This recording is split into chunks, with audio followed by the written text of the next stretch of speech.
Goodness ടിവിയുടെ എല്ലാ പ്രേക്ഷകർക്കും നന്മ നിറഞ്ഞ മറിയത്തിൻ്റെ പുതിയ പ്രത്യക്ഷീകരണ പരമ്പരയിലേക്ക് സ്നേഹപൂർവ്വം സ്വാഗതം.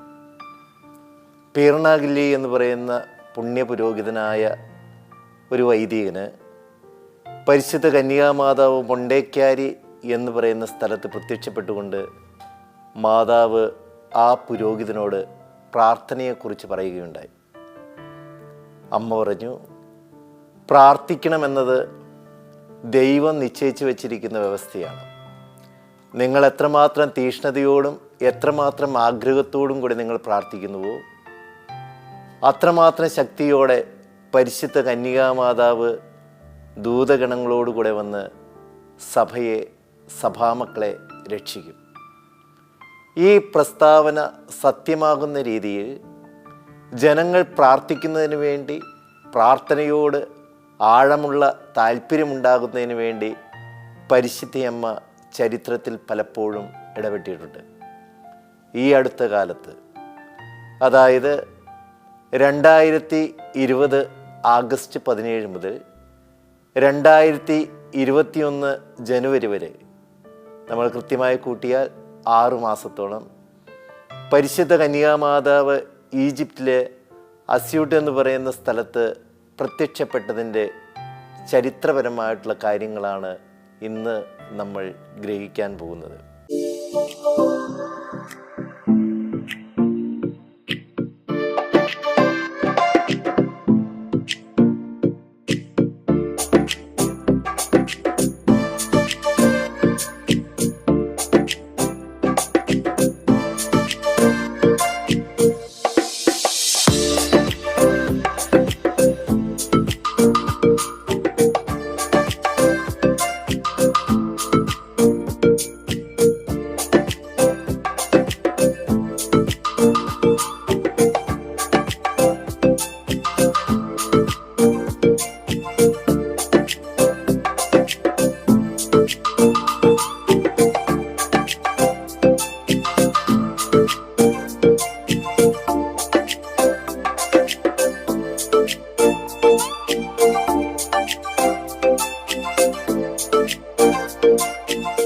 അസ്യൂട്ട് എന്ന് പറയുന്ന സ്ഥലം, അത് ഈജിപ്തിൻ്റെ തലസ്ഥാനമായ കൈറോൺ എന്ന സ്ഥലത്ത് നിന്നും 290 കിലോമീറ്റർ തെക്ക് മാറി സ്ഥിതി ചെയ്യുന്ന ഒരു ഗ്രാമപ്രദേശമാണ്. ഈ ഗ്രാമപ്രദേശത്തെക്കുറിച്ച് 2020 സെപ്റ്റംബർ 4 CNN ന്യൂസ് ഇപ്രകാരം റിപ്പോർട്ട് ചെയ്തിരിക്കുന്നു. 100 കണക്കിന് ആളുകളാണ് ഇന്ന് അസ്യൂട്ട് എന്ന ഗ്രാമത്തിൽ പരിശുദ്ധ അമ്മയുടെ സാന്നിധ്യം തേടി എത്തിക്കൊണ്ടിരിക്കുന്നത്. അപ്പോൾ ലോകശ്രദ്ധ മുഴുവൻ പിടിച്ചു പറ്റിയ പരിശുദ്ധ അമ്മയുടെ ഒരു പ്രത്യക്ഷീകരണമാണ് അസ്യൂട്ട് എന്ന് പറയുന്ന ഈ ഗ്രാമത്തിൽ നടന്നത് എന്നത് വ്യക്തമാണ്. ഈ സ്ഥലം ഈജിപ്തിലെ പരമ്പരാഗതമായിട്ടുള്ള വിശ്വാസം നിലനിൽക്കുന്ന 10% ക്രിസ്ത്യാനികൾ മാത്രമുള്ള, മറ്റുള്ളവരെല്ലാം ഭൂരിഭാഗവും മുസ്ലിം സമുദായത്തിൽപ്പെട്ടവരാണ്. അത്രയേറെ മതമൈത്രി ഇല്ലാതിരുന്ന, ഒത്തിരിയേറെ മതവിദ്വേഷ പ്രവർത്തനങ്ങളും വർഗീയ പ്രവർത്തനങ്ങളും കൊണ്ട് നിറഞ്ഞിരുന്ന ഒരു സ്ഥലം.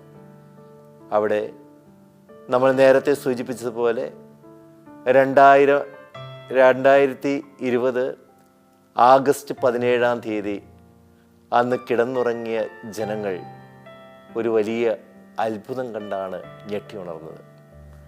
അവിടെ ഓർത്തഡോക്സ് കോപ്റ്റിക് ചർച്ചിൻ്റെ സെൻറ്റ് മാർക്കിൻ്റെ പേരിലുള്ള ആ പള്ളിയുടെ മുകളിലായി 2 താഴികക്കുടത്തിനു മധ്യേ വലിയ ഒരു പ്രകാശം പ്രത്യക്ഷപ്പെട്ടു. ഈ പ്രകാശം കണ്ട് ജനങ്ങൾ ആകെ അത്ഭുതപ്പെട്ടു. പല സ്ഥലത്തു നിന്നും ഈ പാതിരാത്രിയിൽ വിരിഞ്ഞു നിൽക്കുന്ന പ്രകാശത്തിൻ്റെ കാരണം തേടി ആളുകൾ പള്ളിമുറ്റത്തെത്തി. അങ്ങനെ ആളുകൾ നോക്കി നിൽക്കെ ഈ സുന്ദരമായ പ്രകാശത്തിൻ്റെ അതിൻ്റെ തീവ്രത കൂടിക്കൂടി വന്നു. അത് പരിശുദ്ധ കന്യകാമാതാവിൻ്റെ ഒരു സുന്ദരമായ തിരുസ്വരൂപമായി ആ പ്രകാശം കൊണ്ട് തന്നെ പരിശുദ്ധ അമ്മയുടെ ഒരു രൂപം അവിടെ കാണാൻ സാധിച്ചു. മാത്രമല്ല 2 വെള്ളരിപ്രാവുകൾ ഈ തിരുസ്വരൂപത്തിൻ്റെ അടുത്തായിട്ട് കാണപ്പെടുകയും ചെയ്തു. അവിടെ ഒന്നിച്ചു കൂടിയ ജനങ്ങൾ സാക്ഷ്യപ്പെടുത്തുന്നത്, ആ സമയത്ത് ഒരു ധൂപത്തിൻ്റെ, നമ്മുടെ പള്ളിയിലൊക്കെ പുകയ്ക്കുന്ന ധൂപത്തിൻ്റെ ഒരു സുന്ദരമായ മണം അവിടെയെല്ലാം ഉണ്ടായിരുന്നു എന്നാണ് പറയപ്പെടുന്നത്. നമുക്കറിയാം, ധൂപം നമ്മൾ ഉപയോഗിക്കുന്നത് പ്രാർത്ഥനകൾ ദൈവസമക്ഷം എത്തിക്കുന്നതിന് വേണ്ടിയിട്ടാണ്. ആ തരത്തിലുള്ള ഒരു സുന്ദരമായ സുഗന്ധം അവിടെയാകെ പരന്നു. മാത്രമല്ല, പരിശുദ്ധ അമ്മ ഒരു വാക്കുപോലും പറഞ്ഞില്ല. പരിശുദ്ധ അമ്മ കരങ്ങളുയർത്തി ജനങ്ങളെ ആശീർവദിക്കുന്നത് പോലെ കാണപ്പെട്ടു. പെട്ടെന്ന് തന്നെ ഈ വാർത്ത എല്ലായിടത്തും തന്നെ എത്രയും വേഗം എത്താനായിട്ടിടയായി. 100 കണക്കിന് ആളുകൾ CNN TV റിപ്പോർട്ട് ചെയ്യുന്നത് പോലെ ദൂരെ നിന്നും വിദേശങ്ങളിൽ നിന്ന് പോലും ആളുകൾ ആ പ്രദേശത്ത് എത്താൻ തുടങ്ങി. സംഭവ വികാസങ്ങൾ നമ്മെ സൂചിപ്പിക്കുന്നത്, ഇടയ്ക്കിടയ്ക്ക് ഈ സുന്ദരമായിട്ടുള്ള കാഴ്ച, അത്ഭുതപൂർവമായിട്ടുള്ള കാഴ്ച ഈ പള്ളിയുടെ താഴികക്കുടത്തിന് മുകളിൽ ജനങ്ങൾ കാണാൻ തുടങ്ങി. മിക്കവാറും ഈ കാഴ്ച പാതിരാത്രിക്ക് ശേഷമായിരുന്നു. ആളുകൾ ഉറങ്ങാതെ ഈ ദിവ്യമായ ദർശനത്തിന് വേണ്ടി കാത്തു നിൽക്കുകയും അവർ ഒന്നിച്ച് പ്രാർത്ഥിക്കുകയും പരിശുദ്ധ അമ്മയുടെ സ്തോത്രഗീതങ്ങൾ പാടിക്കൊണ്ട്, അവളുടെ അവദാനങ്ങൾ പാടിക്കൊണ്ട് അങ്ങനെ ദൈവസ്തുതികളിൽ ഏർപ്പെടുകയും ചെയ്തുകൊണ്ടിരുന്നു. അങ്ങനെയുള്ള സമയത്താണ് അധികവും പരിശുദ്ധ അമ്മയുടെ ഈ അത്ഭുതകരമായിട്ടുള്ള പ്രത്യക്ഷീകരണം നടന്നുകൊണ്ടിരുന്നത്. അങ്ങനെ ഒത്തിരിയേറെ ദൂരത്തു നിന്നും ആളുകൾ എത്താൻ തുടങ്ങി കഴിഞ്ഞപ്പോൾ ഇതിനെക്കുറിച്ച് ഒരു വലിയ പഠനം തന്നെ കോപ്റ്റിക് സഭ നടത്തുകയുണ്ടായി. 2020 ഒക്ടോബർ 17 ഈ കോപ്റ്റിക് സഭയിലെ എല്ലാ അംഗങ്ങളും അവിടെ, അംഗങ്ങൾ എന്ന് പറഞ്ഞാൽ അതിൻ്റെ ഔദ്യോഗികമായിട്ടുള്ള അംഗങ്ങൾ, പുരോഹിത ഗണങ്ങൾ ഒരുമിച്ച് കൂടി ഇതിനെക്കുറിച്ച് നിശിതമായിട്ടുള്ളൊരു പഠനം നടത്തുകയും ഇത് യഥാർത്ഥമായിട്ടുള്ള ഒരു പ്രത്യക്ഷീകരണമാണ് എന്ന് സാക്ഷ്യപ്പെടുത്തുകയും ചെയ്തു. ഈ പ്രത്യക്ഷീകരണത്തിന് ഏതാനും മാസങ്ങൾ മുൻപ് മാത്രമാണ് ഫ്രാൻസിസ് മാർപ്പാപ്പയെ സന്ദർശിച്ചത് എന്നുള്ളത് ചരിത്രത്തിൽ നിന്ന് നമുക്ക് അറിയാൻ കഴിയുന്ന ഒരു വസ്തുത കൂടിയാണ്. അവർ ലേഡി ഓഫ് അസ്യൂട്ട്. ഈജിപ്തിലെ അസ്യൂട്ടിലുള്ള സെന്റ് മാർക്സ് ദേവാലയത്തിന് മുകളിലായി വെളിച്ചത്തിൻ്റെയും പ്രാവുകളുടെയും അകമ്പടിയോടെയാണ് പരിശുദ്ധ അമ്മയുടെ പ്രത്യക്ഷീകരണം. ഈ പ്രത്യക്ഷീകരണത്തിൻ്റെ പ്രത്യേകത, ഇവിടെ ഉണ്ണീശോയും മാതാവും ഔസേപ്പിതാവും സന്ദർശിച്ചിരുന്നുവെന്ന് ചരിത്രം നമ്മെ ഓർമ്മപ്പെടുത്തുന്നു. കൈകൾ ഉയർത്തി ആശീർവദിക്കുന്നത് പോലെ കാണപ്പെട്ടതല്ലാതെ ഈ പ്രത്യക്ഷീകരണത്തിലും പരിശുദ്ധ അമ്മ ഒന്നും സംസാരിച്ചിരുന്നില്ല. തുടർന്ന് കോപ്റ്റിക് സഭ പഠനം നടത്തുകയും ഈ പ്രത്യക്ഷീകരണം യാഥാർത്ഥ്യമാണെന്ന് പ്രഖ്യാപിക്കുകയും ചെയ്തു. ഇന്നും 100 കണക്കിന് വിശ്വാസികളാണ് ദിനംപ്രതി അസ്യൂട്ടിൽ പരിശുദ്ധ അമ്മയുടെ അനുഗ്രഹത്തിനായി എത്തുന്നത്. ഈ സ്ഥലത്തെക്കുറിച്ച് അത്ഭുതകരമായിട്ടുള്ള ചില ചരിത്രപരമായിട്ടുള്ള സത്യങ്ങളും നമ്മൾ തിരിച്ചറിയേണ്ടതുണ്ട്.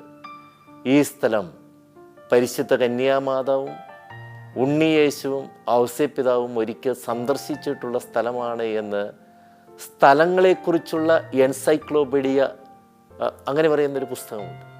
ആ പുസ്തകത്തിൽ ഒരു തടിച്ച പുസ്തകമാണ്. ഓരോ പുണ്യസ്ഥലങ്ങളെയും കുറിച്ചുള്ള വിശുദ്ധമായിട്ടുള്ള വിവരങ്ങൾ അടങ്ങിയിരിക്കുന്ന പുസ്തകം. ആ പുസ്തകത്തിൽ പറയുന്നതനുസരിച്ച് 6 മാസക്കാലത്തോളം ഉണ്ണീശോയും മാതാവും ഔസേപ്പിതാവും താമസിച്ചിരുന്ന സ്ഥലമാണ് അവിടെ പിന്നീട് ഒരു ആശ്രമം ഉണ്ടാകുകയും അതിനോട് ചുറ്റപ്പെട്ട് ഏതാനും 6 പള്ളികളും വിശുദ്ധമായിട്ടുള്ള ഒത്തിരിയേറെ കാര്യങ്ങളും സംഭവിച്ചു കൊണ്ടിരുന്ന ഒരു സ്ഥലമാണ് ഇന്ന് ഈ ദേവാലയം സ്ഥിതി ചെയ്യുന്നത്. ഇവിടെയാണ് പരിശുദ്ധ അമ്മയുടെ അത്ഭുതകരമായിട്ടുള്ള ഈ ദർശനം ജനങ്ങൾക്ക് കാണാൻ സാധിച്ചത്. മാത്രമല്ല ജനങ്ങൾ സാക്ഷ്യപ്പെടുത്തുന്നതനുസരിച്ച് ഈ ദേവാലയത്തിൽ തിരുക്കർമ്മങ്ങൾ നടക്കുമ്പോൾ ദേവാലയത്തിൻ്റെ ചുവരിലുള്ള പരിശുദ്ധ അമ്മയുടെ തിരുസ്വരൂപത്തിൽ നിന്ന് പ്രകാശം പുറപ്പെടുന്നതായി ജനങ്ങൾ സാക്ഷ്യപ്പെടുത്തുന്നുണ്ട്. പല നിറത്തിലുള്ള പ്രകാശങ്ങളാണ് എന്നാണ് സാക്ഷ്യപ്പെടുത്തിയിരിക്കുന്നത്.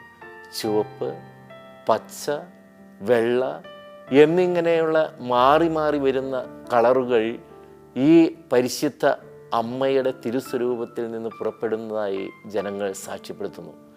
ഈ പ്രകാശമെല്ലാം നമ്മെ സൂചിപ്പിക്കുന്നത് അത് ഒരു പരിശുദ്ധിയെയും അതുപോലെ തന്നെ വലിയ നമ്മുടെ തീഷ്ണതയെയും ഭക്തിയെയും ഒക്കെയാണ് അത് കാണിക്കുന്നത് എന്ന് ഇതിനെക്കുറിച്ച് പഠിച്ചുകൊണ്ട് സഭ നമ്മെ, പ്രത്യേകിച്ച് കോപ്റ്റിക് ഓർത്തഡോക്സ് സഭ നമ്മെ പഠിപ്പിക്കുകയാണ്.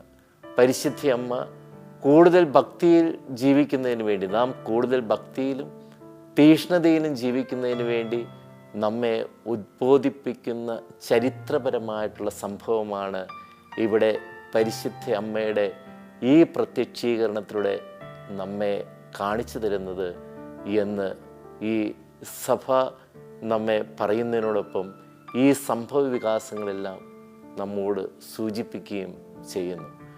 ഇവിടെയുള്ള പരിശുദ്ധ അമ്മയുടെ പ്രത്യക്ഷീകരണത്തിന് ആയിരക്കണക്കിന് ആളുകൾ സാക്ഷികളാണ്. നിങ്ങൾ യൂട്യൂബിൽ ഏതാനും വീഡിയോകൾ എടുത്താൽ പരിശുദ്ധ അമ്മ പ്രത്യക്ഷപ്പെടുന്നതിൻ്റെ സ്വരൂപം, ആ സ്വരൂപം പ്രത്യക്ഷപ്പെടുന്നതിൻ്റെ ഒരു വലിയ സംഭവം നമുക്ക് കാണാൻ സാധിക്കും.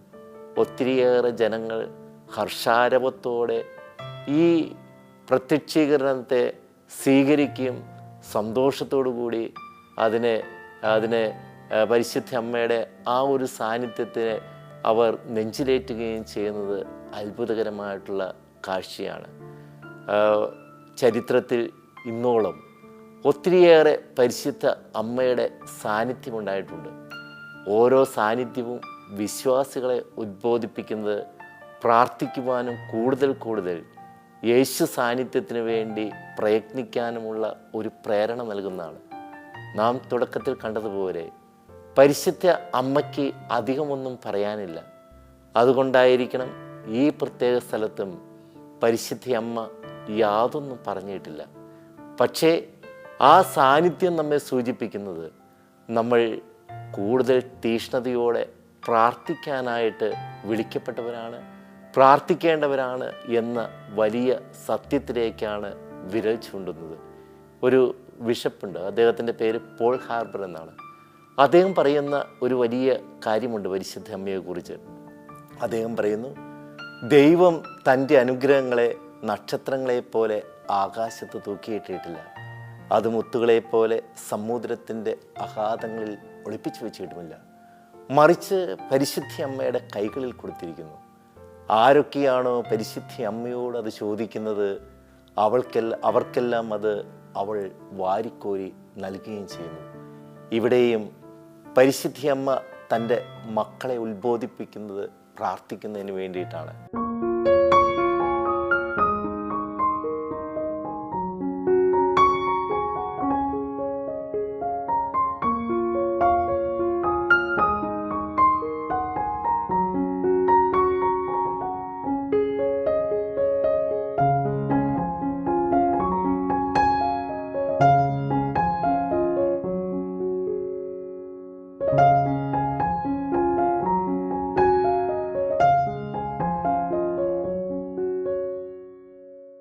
വിശുദ്ധ ഡോൺ ബോസ്കോയ്ക്ക് മാതാവ് പ്രത്യക്ഷപ്പെട്ടുകൊണ്ട് ഇരുൾ നിറഞ്ഞ ഒരു കടൽക്കരയിലാണ്, ഒരു ദ്വീപിലാണ് പരിശുദ്ധയമ്മ പ്രത്യക്ഷപ്പെടുന്നത്. ആ ഇരുൾ നിറഞ്ഞ ഈ ദ്വീപിൽ പ്രത്യക്ഷപ്പെട്ടുകൊണ്ട് പരിശുദ്ധയമ്മ ലോകത്തോട് പറഞ്ഞ ഒരു സത്യമില്ലേ, ലോകത്തെ രക്ഷിക്കുന്നതിന് വേണ്ടി, സഭാമക്കളെ രക്ഷിക്കുന്നതിന് വേണ്ടി ദൈവം നൽകിയിരിക്കുന്ന രണ്ട് സനാതന സത്യങ്ങൾ പരിശുദ്ധ കുർബാനയും പരിശുദ്ധ അമ്മയുടെ സജീവ സാന്നിധ്യവുമാണ് എന്ന് അമ്മ ഈ വിശുദ്ധനിലൂടെ ലോകത്തോട് മുഴുവൻ അരുൾ ചെയ്തു. അദ്ദേഹം ആ ദർശനത്തിന് ശേഷം തൻ്റെ ഡയറി കുറിപ്പുകളിൽ ഇപ്രകാരം എഴുതുന്നുണ്ട്: ദൈവം ലോകത്തെ രക്ഷിക്കുന്നതിന് വേണ്ടി തന്നിരിക്കുന്ന സനാതന സത്യമാണത്രേ പരിശുദ്ധ കന്യാമാതാവ്. അതിൻ്റെ ചുവട് പിടിച്ചാണ് സഹരക്ഷക എന്ന പഠനം പോലും ഉണ്ടായത് എന്ന് ചരിത്രത്തിൽ നിന്ന് നമുക്ക് മനസ്സിലാക്കാൻ സാധിക്കും. എത്രയോ അത്ഭുതങ്ങളാണ് പരിശുദ്ധ അമ്മയുടെ സാന്നിധ്യം നമ്മൾ അപേക്ഷിച്ച് പ്രാർത്ഥിക്കുമ്പോൾ നമ്മുടെ ജീവിതത്തിലുടനീളം ഉണ്ടായിട്ടുള്ളത്. ഈജിപ്തിലെ കോപ്റ്റിക് സഭയ്ക്കും ഇത്തരത്തിൽ ഒരു അനുഗ്രഹത്തിൻ്റെ വസന്തം നിറഞ്ഞു നിരുന്ന കാലമാണ് 2020 മുതൽ 2021 വരെ. അത് ജനുവരിയിൽ തീരുന്നുണ്ടെങ്കിലും 2 വർഷമാണ് നമ്മൾ എവിടെയെങ്കിലും എടുത്ത് നോക്കുമ്പോൾ 2020, 2021 എന്നുള്ള ഒരു കാലഘട്ടമാണ് നമുക്ക് കാണാൻ സാധിക്കുന്നത്. അനുഗ്രഹദായകമായിട്ടുള്ള കാലഘട്ടം, രാജ്യത്തെ സമാധാനത്തിലേക്ക് നയിക്കുന്ന, രാജ്യത്തിൻ്റെ ഭിന്നതകൾ നീക്കുന്ന, രാജ്യത്തിലെ ജനങ്ങളെ ഒരുമിപ്പിച്ച് ചേർക്കുന്ന സ്നേഹത്തിൻ്റെ സുവിശേഷമാണ് പരിശുദ്ധ അമ്മയുടെ എവിടെയുള്ള സാന്നിധ്യവും. ഓരോ സ്ഥലത്തെയും പ്രത്യക്ഷീകരണങ്ങളെ എടുത്തു നോക്കൂ. അവിടെ അമ്മയുടെ സാന്നിധ്യം വന്നതിന് ശേഷം ലോകത്തിന് തന്നെ, ആ പ്രദേശത്തിന് തന്നെ മാറ്റം വന്നിട്ടുണ്ട്. ഫാത്തിമയിലും വേളാങ്കണ്ണിയിലും എവിടെയും നമുക്കറിയാവുന്ന ഏതൊരു സ്ഥലത്തും അമ്മയുടെ സാന്നിധ്യത്തിന് ശേഷം ആ സ്ഥലത്തിൻ്റെ മുഖചിത്രമാകെ മാറിപ്പോകുന്നു. ഒരു നാടിൻ്റെ, ദേശത്തിൻ്റെ, രാജ്യത്തിൻ്റെ മുഖം മാറുന്ന, അവരുടെ സ്വഭാവങ്ങൾക്ക് മാറ്റം വരുന്ന, അവരുടെ ജീവിതത്തെ, മൃഗതുല്യമായിരുന്ന ജീവിതത്തെ മനുഷ്യതലത്തിലേക്ക് നയിക്കാൻ സാധിക്കുന്ന പ്രത്യക്ഷീകരണങ്ങൾ ചരിത്രത്തിൽ ധാരാളമുണ്ട്. ഈ അടുത്ത കാലത്ത് നമ്മുടെ ഓർമ്മയിൽ നിന്ന് മാറാത്തിരിക്കുന്ന ഈ കാലഘട്ടത്തിൽ പരിശുദ്ധമ്മയുടെ ഈ സജീവമായിട്ടുള്ള സാന്നിധ്യമുണ്ടായി എന്നതിൽ നിന്നും നമുക്ക് എന്താണ് ഗ്രഹിക്കാൻ സാധിക്കുന്നത്? ചരിത്രത്തിൽ നിന്നും മറഞ്ഞിരിക്കുന്നവളല്ല പരിശുദ്ധ കന്യാമറിയം.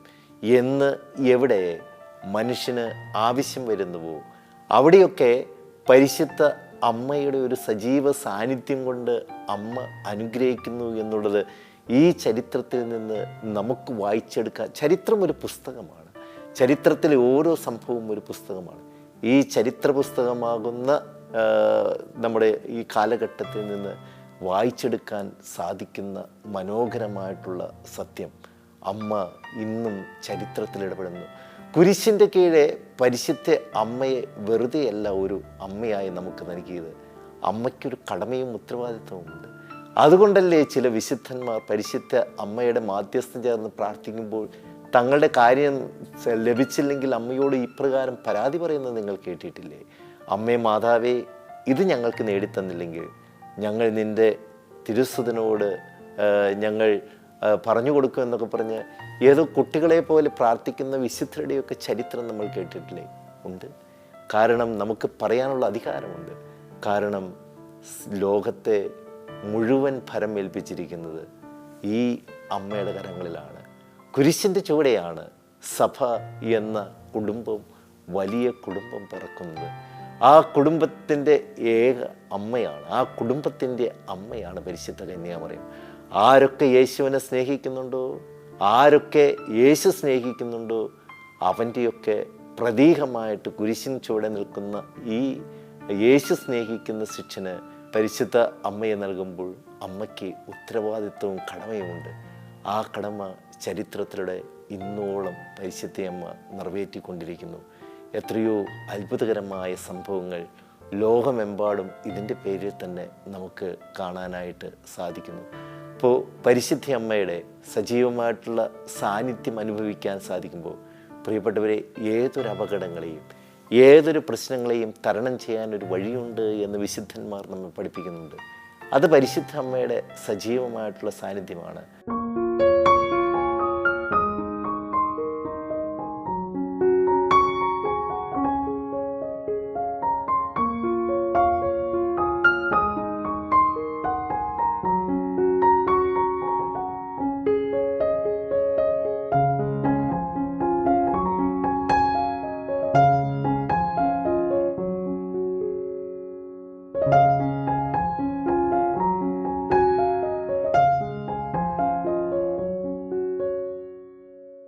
വിശുദ്ധ പാദ്രെ പിയോ പരിശുദ്ധ അമ്മയെക്കുറിച്ച് പറയുന്നത് ഇപ്രകാരമാണ്: ഈ കാലഘട്ടത്തിൻ്റെ ഏറ്റവും ശക്തിയേറിയ ആയുധം നമ്മൾ ഉപയോഗിക്കുന്ന കൊന്തയാണ്. ആ കൊന്ത ഉപയോഗിച്ച് പരിശുദ്ധ അമ്മയുടെ മാധ്യസ്ഥം ചേർന്ന് പ്രാർത്ഥിക്കുമ്പോൾ ലോകം മുഴുവനും സമാധാനത്തിൽ പുലരാനായിട്ട് സാധിക്കുമെന്ന് പാദ്രി പിയോ നമ്മെ പഠിപ്പിക്കുന്ന മനോഹരമായിട്ടുള്ള പാഠമില്ലേ? ഇതാ ഈ ഈജിപ്റ്റ് എന്ന് പറയുന്ന, അല്ലെങ്കിൽ ഈ അസ്യൂട്ട് എന്ന് പറയുന്ന ആ പ്രദേശത്തെ ജനങ്ങൾ സമാധാനവും ശാന്തിയും നഷ്ടപ്പെട്ട് അവർ പരസ്പര കലഹത്തിലായിരിക്കുമ്പോൾ പരിശുദ്ധയമ്മയ്ക്ക് അവളുടെ സാന്നിധ്യം മൂലം തൻ്റെ മക്കൾക്ക് എത്രയോ സമാധാനവും ശാന്തിയും കൊടുക്കാനായിട്ട് സാധിച്ചു. ചരിത്രത്തിൽ ഇന്നും മക്കളുടെ കാര്യത്തിൽ അതീവ താല്പര്യത്തോടു കൂടി പെരുമാറുന്നവളാണ് പരിശുദ്ധ കന്യാമാതാവ് എന്ന് ഈ ഓരോ സംഭവങ്ങളും നമ്മെ എടുത്തു കാണിക്കുന്ന, പഠിപ്പിക്കുന്ന പാഠങ്ങളാണ്. അതുകൊണ്ട് പരിശുദ്ധ അമ്മയോട് ചിറകോട് ചേർന്ന് നിൽക്കാൻ, അവളുടെ സാന്നിധ്യം എപ്പോഴും അനുഭവിക്കാൻ, അവളുടെ മേലങ്കയ്ക്കുള്ളിൽ നമുക്ക് സുരക്ഷിതത്വം കാണാൻ സാധിക്കുമ്പോൾ അവിടെ വലിയ കൃപയുണ്ടാകുന്നു, അനുഗ്രഹമുണ്ടാകുന്നു. അസ്യൂട്ട് എന്ന് പറയുന്നത് എവിടെയോ കിടക്കുന്ന ഒരു സ്ഥലമായിട്ട് കാണരുത്, മറിച്ച് അത് നമ്മുടെ ഹൃദയങ്ങളായിട്ട് കാണണം. നമ്മുടെ ഹൃദയങ്ങളിൽ അവളുടെ സജീവ സാന്നിധ്യം കണ്ട് അതേ ഈ പ്രകാശമായി തീരേണ്ട കടമ നമ്മുടെ ഉത്തരവാദിത്വമാണ്. അത് നമ്മളെ ഭരമേൽപ്പിച്ചിരിക്കുന്ന ഒന്നാണ് എന്ന ചിന്താധാരയോടുകൂടി നീങ്ങാൻ ഓരോ ക്രിസ്ത്യാനിക്കും പരിശുദ്ധമ്മയുടെ മാധ്യസ്ഥം ചേർന്ന് പ്രാർത്ഥിക്കുന്ന ഓരോ വ്യക്തിക്കുമാകട്ടെ എന്ന് ആശംസിക്കുന്നു, പ്രാർത്ഥിക്കുന്നു.